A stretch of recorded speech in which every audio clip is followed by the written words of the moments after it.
Mindanao is the second largest island in the Philippines after Luzon. It is located in the southern region of the Philippines and is part of an island group of the same name that includes its adjacent islands, notably the Sulu archipelago. In this short video illustration, we will learn and reflect on the history of the conflicts over land in the island group of Mindanao, that is, particularly in central Mindanao and the Sulu archipelago. Land conflicts are closely related with the inter-community disagreements. It has a wide political significance and are hard to resolve. It fall far outside the existing legal frameworks. Some of the major conflicts are: the first, land conflicts opposing the Moro Muslims and Christian parties related to past forced displacement. The second, conflicts pitching the indigenous people parties against Moro or the Christian parties relating to a primacy of rights. The third, inter-clan and community-based redo. Redo is the feuding between families and clans related to competing land claims. The fourth, land disputes where the parties have sought support from respective political power bases, leading to a vertical conflict pitching the armed forces of the Philippines, or also known as the AFP, against armed groups such as the MILF or MNLF. And the fifth, competing claims between public institutions and private parties. In order to understand the land issues in Mindanao Island Group, we need to take a step back and look at the Mindanao Island Group as a whole. Mindanao has not only land issues but many other conflicts such as poverty, inequality, militarization, war, human rights abuses, kidnappings, redo, and bombing and death threats as well. But why? Where has it all started? Why it has been so difficult to find peace in Mindanao Island Group? Let's do a time travel. Where did the ancestors of Mindanao came from? As we have already discussed in our class, the two popular theories of Bayer and Bellwood would shed more light on this. According to Bayer, the ancestors of Philippines came in different waves of migration, at least 4 waves. First, 250,000 years ago, the Dawn Man or the Cave Man, or even called the Tabon Man, also called the Asian Homo erectus specimens. Second, the Negritos, around 30,000 years ago, an aboriginal group of hunter-gatherers arrived in this archipelago via land bridges.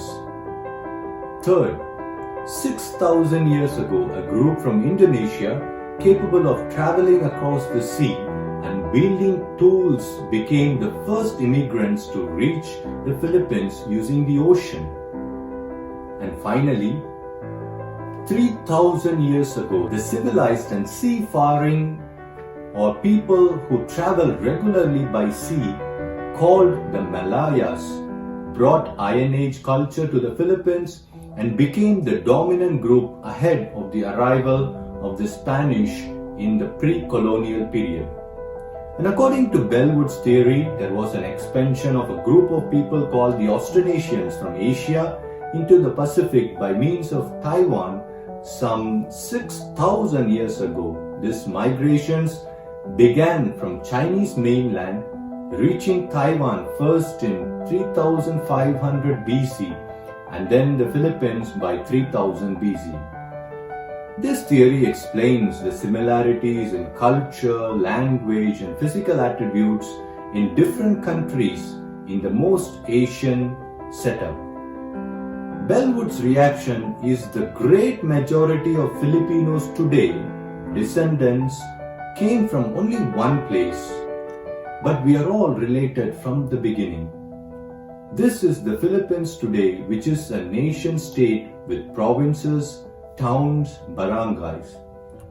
But before 1500s, the colonization era, it was just a land with different tribes: Ilocano, Tagalog, Bicol, Subuhanon, Bulanon, Manobo, Suzane, Tausug, Maguindanao. Since time immemorial, our ancestors here and in Asia built boats to reach other lands. The main reason was trade. Years around 900 CE, our ancestors had trade with Arabia, China, and India, following the trade routes. Goods mainly trade were spices, silk, gold, jewelry, and others. The panakot, sida, bulawan, alahas, ug uban pa. This trade route connected Arabia with Central Asia towards India, China, and Southeast Asia, up to Africa, 1000 to 1200. This trade expanded to Cambodia, Thailand, Malaysia, Indonesia, and the Philippines. Trade among the islands where we are today connected Asia to what is now Manila, Mindoro, Masbate, Cebu, Panay, Leyte, Cotabato, Butuan, Zamboanga, and Jolo. Mindanao then had three major trading ports: Jolo, Cotabato, and Masao. Islam was brought to the Philippines by the traders from Arabia around 1300 or 200 years before the coming of Spaniards. It is important to note that people were not forced to convert to Islam during this time. Now, here is the major point in the history that we need to know, and it is well known through this popular myth. During the indigenous era, there were two brothers named Tabunaway and Mamalu who lived peacefully in Mindanao, especially in Cotabato Valley. When Sharif Kabongsuan preached Islam in the area in the 16th century, Tabunaway converted, while Mamalu decided to hold fast to the beliefs of their elders. Brothers parted ways afterwards, Tabunaway to the lowlands and Mamalu to the mountains. But they vowed to honor their kinship, and thus an unwritten pact of peace between Muslims and indigenous peoples was forged through the two brothers. The Muslims were then known to be Moros, and the indigenous people as Lumads. Lumads, the native, considers themselves to be the original inhabitants of the island of Mindanao. The term Bangsamoro people, meaning Moro nation or Moro country, referring to the Moros, developed into 13 Islamized ethno-linguistic groups of Mindanao, Sulu, and Palawan.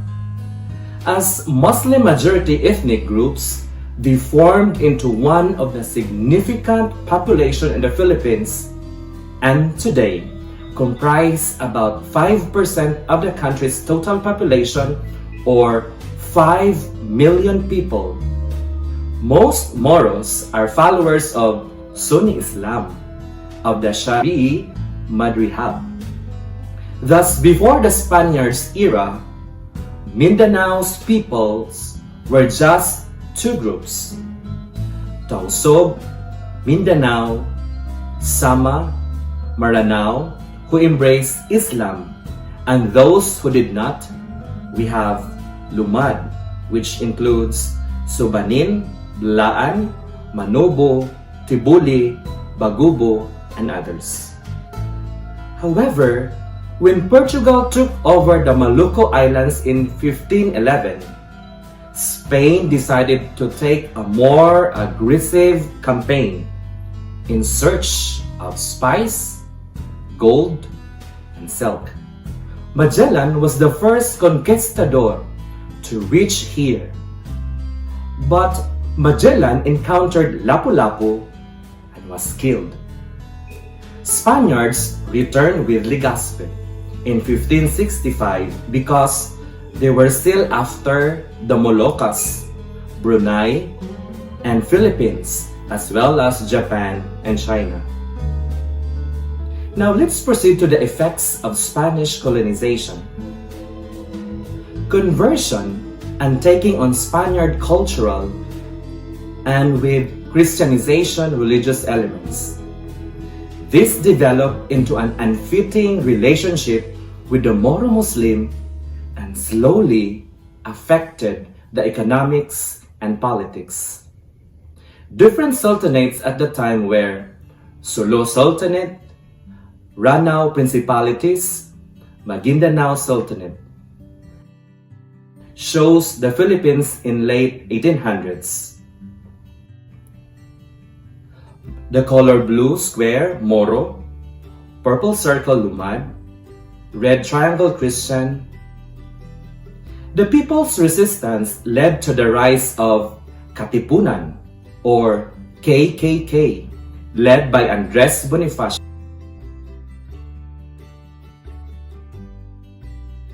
There are four important questions here.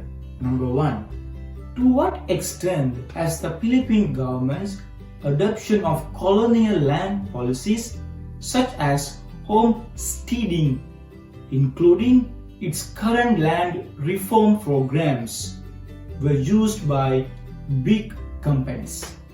Number two, does resettlement hold the key to native settler land disputes?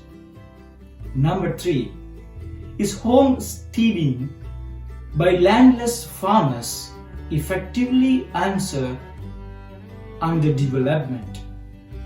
Number four, what were the implications of these to political and ecological climate of the South?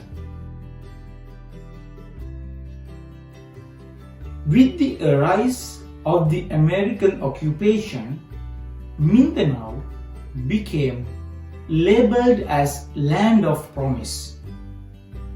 Landless peasant settlers were encouraged to come to Mindanao through the homesteading program, such as plantations, rubbers, pineapples, coconut, etc. arise. Then came the public land law and resettlement. American colonial policies aimed at increasing crop production, among others, focused on opening up frontiers in Mindanao, southern Philippines. The settlement of its virgin lands through homesteading was considered the most controversial, as it depleted government's resources, resulting to its abortion after almost 7 years of implementation. Current insurgencies in the South, such as that of the Moro Islamic Liberation Front and the New People's Army, are attributed to the land laws started by the American colonizers, such as that of homesteading. It was averted by Moro scholars that resettlement had displaced the people of Mindanao, such that land conflicts had become inhabitable. Land of promise became then a victim.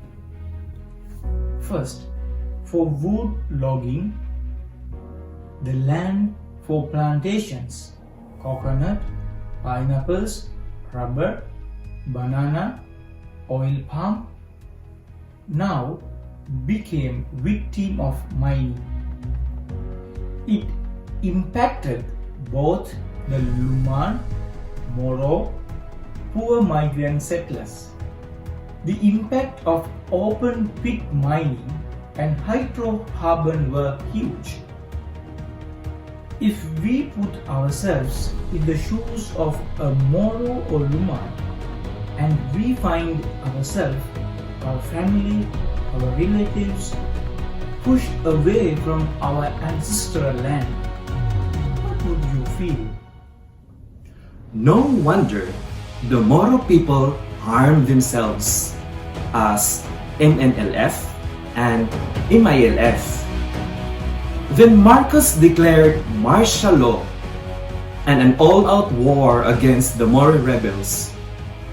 It is when the Philippine government launches war on Muslim groups.